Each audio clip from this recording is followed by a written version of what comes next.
student, welcome you all in the online classes of Bishop Academy.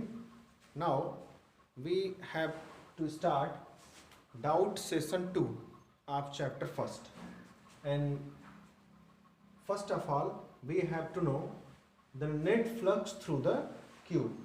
This is a question of one of the student.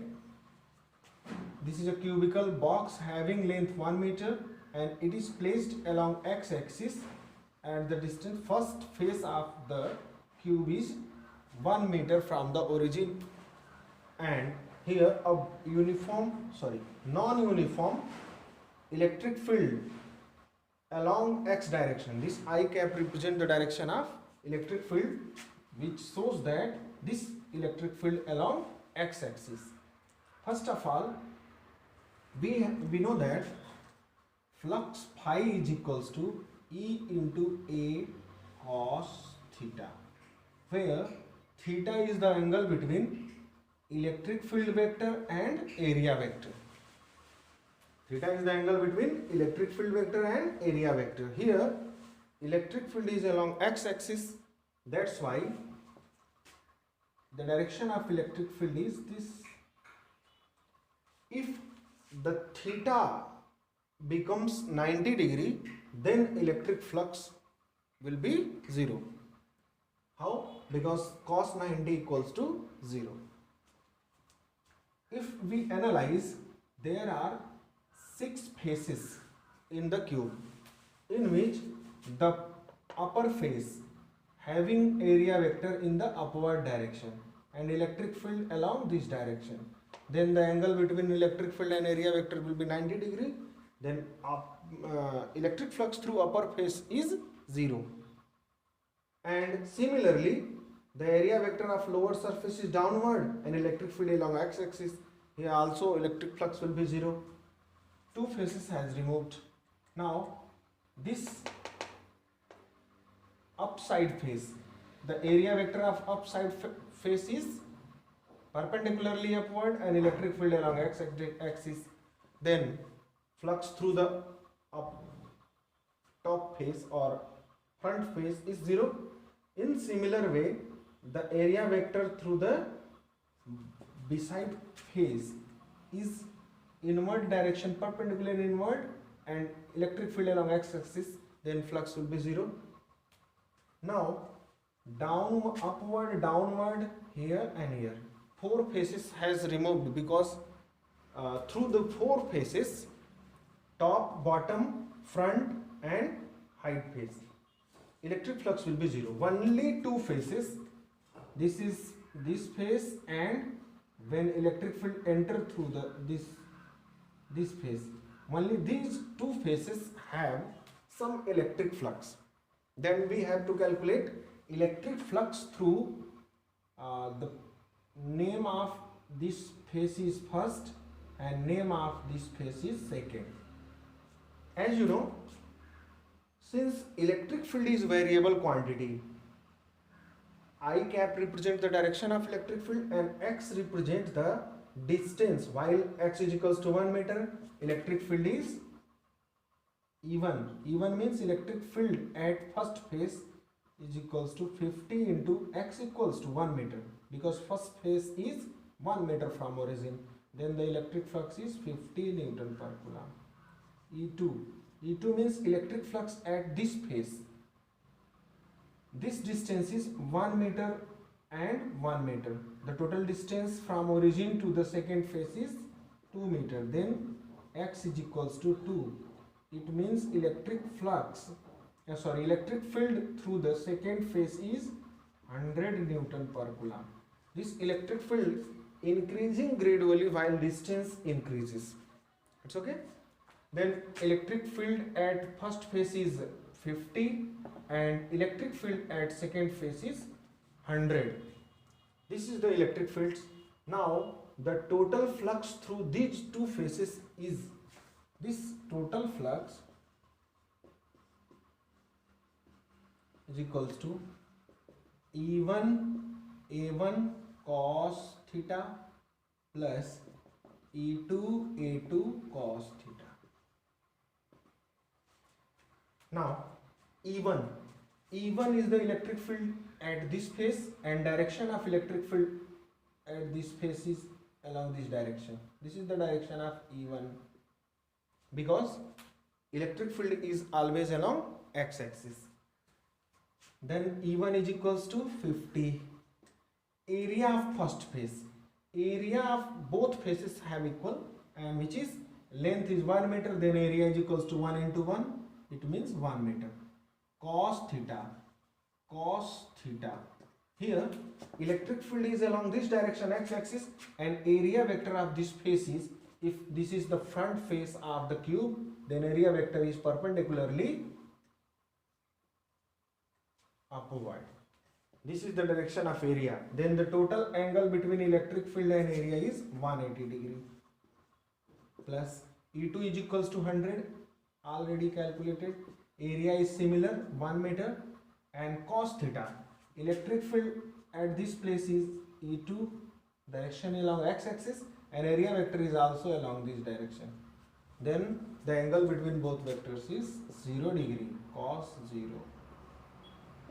50 into 150, cos 180 is equals to minus 1, plus 100 into 100 into cos 0 equals to 1. This is minus 50 plus 100. It means this is plus 50. Flux. What is the unit of flux? Newton meter square per coulomb. This is the total flux through this cube. It's okay. This is the total flux. And second question is, what is the net charge enclosed within the surface? Net charge. As you know, total flux phi is equals to 1 upon epsilon naught times net charge enclosed within it. Then this Q is equals to phi into epsilon naught. Phi is equals to 50 and epsilon naught is equals to 8.85 into 10 to the power minus 12.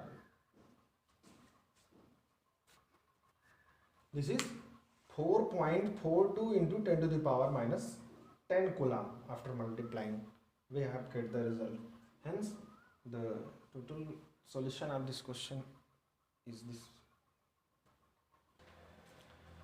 Another question is NCERT question 22. And a student raised a doubt in this question. In this question, the question has a uniformly charged spherical conductor has diameter 2.4 meter. Then the radius is 1.2. This implies radius is equals to 1.2 meter. And surface charge density sigma is equals to 80 microcoulomb per meter square. After converting this in coulomb, 80 into 10 to the power minus 6 coulomb per meter square. This is the surface charge density.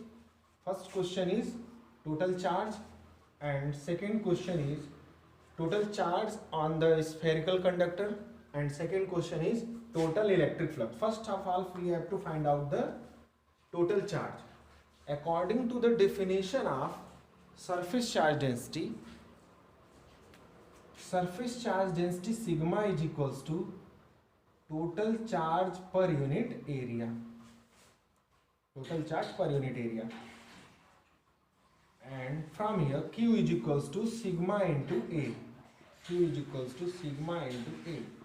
Sigma equals to 80 into 10 to the power minus 6, and area is equals to, what is this total surface area of sphere? 4 pi r square. This is the formula for surface area of sphere. 80 into 10 to the power minus 6 into 4 pi 3.14 into r square. R square is equals to 1.2 square. 1.2 square is 1.44. It's okay. After solving this, we have 1.44 into 10 to the power minus 3 coulomb. This is the total charge on the spherical conductor. And net flux. Flux phi is equals to net charge upon epsilon naught. This is Gauss theorem. The net flux through a conductor is 1 upon epsilon naught times of the net charge, and you know net charge is 1.44 into 10 to the power minus 3, and epsilon naught is equals to 8.85 into 10 to the power minus 12. And after solving this, we have 1.63 into 10 to the power 8 Newton meter square per coulomb. This is the net flux using Gauss theorem. This is net charge. Net charge is here 1.44 into 10 to the power minus 3, and epsilon naught is a constant, and value of epsilon naught is 8.85 into 10 to the power minus 12. Now we have to discuss NCERT question number 23, and a student raised this problem. In this question is an infinite line charge produces 9 into 10 to the power 4 Newton per coulomb electric field at 2 centimeter from the line charge. Then what is the linear charge density? Linear charge density. According to the first application of Gauss theorem, we have to find out electric field due to infinitely line charge. And the formula for infinitely line charged E is equals to lambda upon 2 pi epsilon naught r, where lambda is the linear charge density, 2 pi epsilon naught are constant, and r is the perpendicular distance of the point where electric field is to be found. This is the formula for electric field due to a infinitely long uniformly charged line charge. This is the formula. If we multiply 2 in numerator and 2 in denominator, we have E equals to 2 lambda upon 4 pi epsilon naught r. It's okay. We have to find out lambda. Now put the value of E. E is equals to 9 into 10 to the power 9 into 10 to the power 4 is equals to 2. Lambda is to be find out 4 pi epsilon naught. 1 upon 4 pi epsilon naught is equals to 9 into 10 to the power 9, as you know. And in denominator r is equals to 2 centimeter. 2 is converted into meter by multiplying 10 to the power minus 2. And after subjecting lambda, 2 is cancelled, 9 cancel this 9, and now summarize this. Lambda is equals to this 10 to the power minus 2 makes this 10 to the power 2 only. It's okay. And this 10 to the power 9 comes in denominator 10 to the power 9.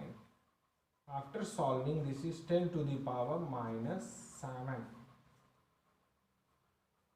What is the unit? Coulomb per meter. This is linear charge density, and its SI unit is Coulomb per meter. This is the answer of question number 23. These are the doubts of students regarding NCERT question. Now this doubt session is over now, but if some of the students have more doubts, they can tell your question number or question on the WhatsApp group or Google Classroom.